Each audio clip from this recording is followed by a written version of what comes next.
So I was kind of tinkering around with the iPhone 10, and I think I just compared it against the iPhone 11 and some other iPhones here and there too, and I'm going to be doing that throughout this year. But the funniest thing is that every single time I go ahead and pick up my iPhone 10, I am still shocked by how good of a job Apple did with this particular iPhone. And every time I pick this phone up, I just can't believe how, basically this thing still shouldn't be this good. That's the thought that keeps going, basically running through my head. I don't know how Apple basically made an iPhone so many years ago, like almost 7 years ago, that still holds up so well in this day and age. And it's funny because if Apple just kept supporting this thing with software, I would still recommend people to buy this iPhone. I couldn't recommend this iPhone enough if this iPhone was still supported with software. It has everything, even the same chipset, and everything would be fine. If it just got iOS 17 and then, presumably iOS 18, I would still recommend this iPhone for everyone out there, to be honest. The main reason for this is the exterior and the software behind this phone already. So the hardware of this iPhone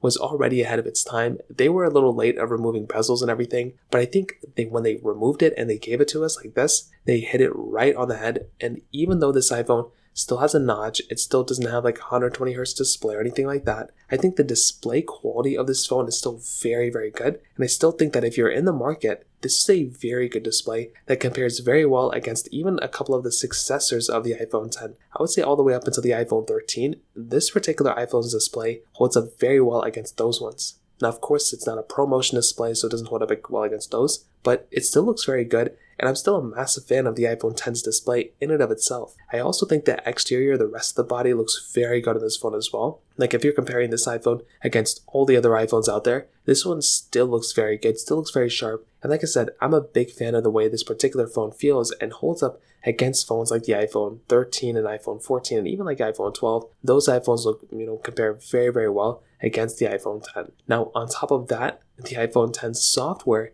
is another interesting twist. So with the iPhone 10, you're basically getting iOS 16. So, I said earlier on, if it got iOS 17, 18, that would have been better. But I would still say iOS 16 on this phone is still pretty fluid. And I wish it got the security updates and everything that the iOS 17, 18 devices are going to be getting. But this device, the software behind it is still actually fairly good. And when you actually go ahead and boot this thing up and you go through the UI and everything, I am actually shocked by how good of a job Apple did with the gesture quality behind this phone, the fact that it's still fluid, the fact that I'm able to kind of use this phone and it's still actually fairly fast. It's actually insane to me. So I definitely do think the iPhone 10, when I look at this phone in 2024, I'm actually shocked because this phone really shouldn't be this good in 2024 if I'm being honest. So that kind of covers it up there. If you have any other thoughts or questions, let me know in the comment section below. Hit the like button, that would mean so much, but definitely hit that subscribe button. More importantly than everything else, I love every single one of you guys. Hopefully I'll catch you guys in the next video. Peace out till then.